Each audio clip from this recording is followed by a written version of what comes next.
I guess Pusha T's been busy because he just hopped on a feature with another Virginia native, Al Doms, for the track Haha. This track follows his last year's release, New Dream, which I recently checked out and I thought was pretty solid. So, we got to go into this track and see what's up. I mean, he got the Pusha T's cosign, so let's go bar for bar and break down Haha featuring Pusha T. If you are new here, these breakdowns are where I go through and read the lyrics to a song and give my interpretation of what the artists are trying to say. My interpretations are not always correct, and I do miss things, so if I miss something or misinterpret anything, please let me know in the comments below. That way, everyone gets to learn. So we start off with a chorus, pretty simple. Ha ha ha ha ha. Love, check my repertoire. It's a plane, it's a guy, bitch, it's dumb, see no flaws. So, kind of playing on the "it's a bird, it's a plane" sort of thing, like look up in the sky.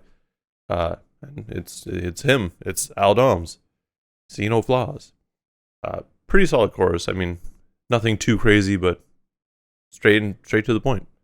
Then we get into the first verse from Al Doms. Greatest rapper of them always puts my mirror on the wall. Bitches come rub these crystal balls and see what future they withdraw. This blood supposed to win it all. So he starts off his verse basically whispering or talking to the mirror on the wall. The one that's always like, this is who's the fairest of them all, or just a mirror that has a lot of insight, and it's like, you were the greatest.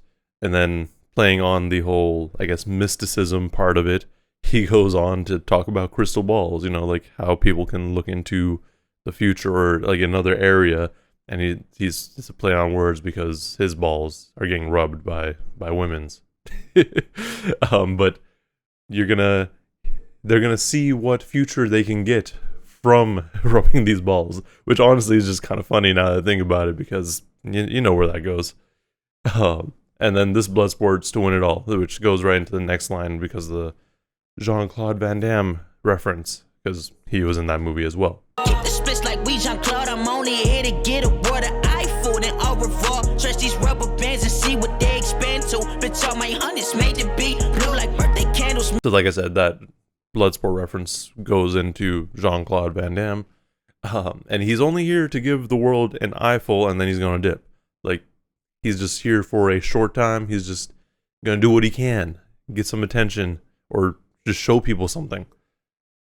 And in this time, he's also going to stretch these rubber bands. So he's going to stack his money and see what they expand to, see where his money will get him to in the future or going forward in his career. And then all his hundreds, which are the money that's stacked up in the rubber bands, are blue because the current hundreds are blue tinted. And all these blue $100 bills are just like his birthday candles that have to be blue. But then the other image in my mind that came up was, how some people light $100 bills and use it to light like a cigar or something. Just throwing away money because you don't need it. Like it's whatever to you. It's just 100. At the end of the day, it's pocket change. Make a wish, feel like Marlo when the wire raising prices on the brick. I emphasize my life legit and put my niggas in position. It can't fall apart if I patch it up like Slick Rick. 10 gold chains around my neck look like a slave's privilege. So following the candles line, he's like, blow 'em out, make a witch. And then he feels like Marlo in The Wire, which, a very direct reference to The Wire when they raise prices on the bricks. Pretty straightforward. But he's comparing that, like, increasing the prices of the brick to his price, probably. So in the future, as he goes on in his career, he's going to be stacking up. He's going to be more expensive to get a hold of. He's going to be one of those people that charge hella money for a feature, or something like that, probably. And then he's emphasized that his life's legit, and he put his dudes in a position. So everything that he's rapped about is legit. He's not one of those rappers that just kind of says things because it sounds cool. Like he's real about it, and because he's real, he's actually being able to put his friends and his homies into better positions, or just positions that may benefit them. And because he's being legit as well, like everything that he's doing, all these positions that he's putting his friends in, like his life in general, because all of this is legit, like he can't fall apart because he's able to patch it up like Slick Rick, because Slick Rick wears an eye patch. but also just patching things like if there's any cracks, and like, you know, you're just making sure it stays solid. And which it sounds like he is. He's solid no matter what. And even if there's a slight crack, he's going to make sure it's patched up. And then he says, 10 gold chains around my neck look like a slave's privilege. So oftentimes when you see slaves depicted, they're in chains, like either like around their wrists or their ankles, sometimes around their necks too. So there's that, but he's playing on that in the way that, all right, well, these chains that we have, like, they're not rusty, they're not just whatever. Now they gold chains. Like, we're like, this is where we came from, this is where we at now, sort of thing.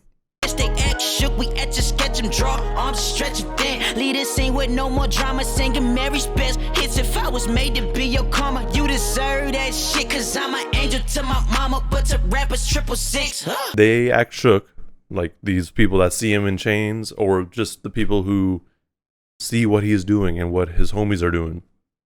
And when they look shook, they get etch-a-sketched. And you draw arms and stretch them thin, like they gonna get dealt with one way or another. And then they leave the scene with no more drama, singing Mary J. Blige. Like, it's just kind of a vibe. you get the things done. Yeah, I bet we just gonna rock out to Mary J. And then if it was made to be your karma, you deserve that shit. So karma being you, at the end of the day, you get what you deserve. So like if you do good things, you get good things back to you. But if you do bad things happen to you. So he's essentially justifying what happened in that previous line with karma. They're like, oh no, they deserved it. Like this was coming to them no matter what. And then kind of also playing on that karma bit. It's like, if I'm an angel to my mama, like I am an angel to my mama. My mama thinks I'm an angel. I'm the best person in the world. But to other rappers, I'm 666. I'm the devil. I'm coming to get you. This then goes into the chorus, which is the same as before, just repeated. Then we get a bridge. Put my key, you put your key in. Money will be seeing. Just scrape the fucking ceiling. Yeah. Kind of continuing on what he said in his verse. You know, just stacking money. He's doing shit. He's staying busy. The money's going to be so stacked, it's going to be touching the ceiling. Just, you know, a very good continuation, I feel. And then we get to Pusha T's verse. Nigga said I died, I was dead to the streets. Fuck 'em, I'm getting high, getting head on the beach. G-Wagon your Jeep, Noble on the beach. Never did for leaps, it's PF changed to me. So, people said he died, he was dead to the streets. Kind of arguing or saying that he wasn't legit, that he wasn't actually doing the things that he said he was doing. Like, and then, I mean, maybe also because Pusha T disappears for a little while in terms of releasing music. So, like, oh yeah, you, and like, ain't no one playing you in the streets no more. You're not even putting music out right now. Like, where you at? And then he's like, fuck him. This is what I'm doing instead. I'm getting high and getting head on the beach. I'm staying busy my own way. And then he's just flexing, G-Wagon your Jeep, Noble on the beach. Like, these are expensive things. And then he never did Philippe's because it's PF Chang's to him. The only thing that came to mind was like, all right, well, Philippe's are probably just too basic for him. Like or like, you know, because PF Chang's is just like a more of an Asian fusion restaurant. Like, and it's just, I don't know. In my head, it's always like a cheaper place, but it's not really that cheap. But maybe that's what he's talking about. Like, he's like, oh no, I could do that, but there's no fun in it. Like, it's just generic, or because hella people have it, he wants to be unique. Numbers don't lie when you who they came to see, and the wrist don't lie when the watch is made for he. My yellow brick road was 25 a key. The road to the riches was always paid for me. Numbers don't lie when you're who they came to see. Like, Pusha T's numbers ain't lying. He's been busy. I don't know if this verse came out, or he did this verse after It's Almost Dry, but if it is, then that makes perfect sense, because that's been doing pretty well for Pusha T. I mean, Pusha T is not always going to be the number one selling artist, but, you know, for him to stay relevant is impressive. And the wrist don't lie when the watch is made for he. So carrying on the Philippe reference, it's like, yeah, this wrist, it don't lie, because this wrist is, or this watch is custom. This is a custom made watch, and I don't need to get Philippe's.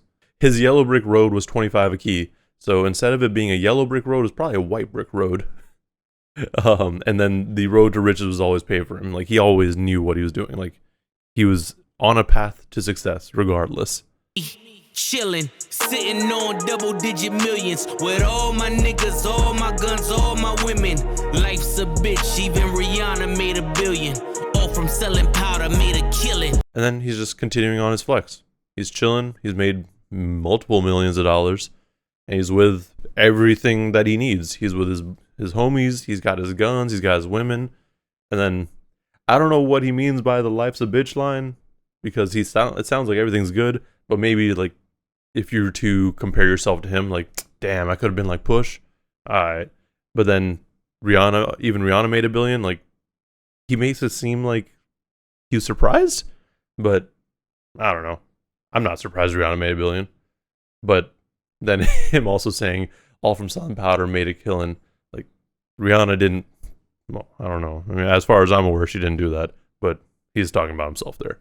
And then that's the song. That's where it ends. This song is really short, but it's very to the point as well. Like, honestly, I've seen a lot of times where choruses get a bit too in depth or just stretch out the song. I think the song's just a little over 2.5 minutes, so it's a short song in that sense, but to the point, goes, does his thing, and dips.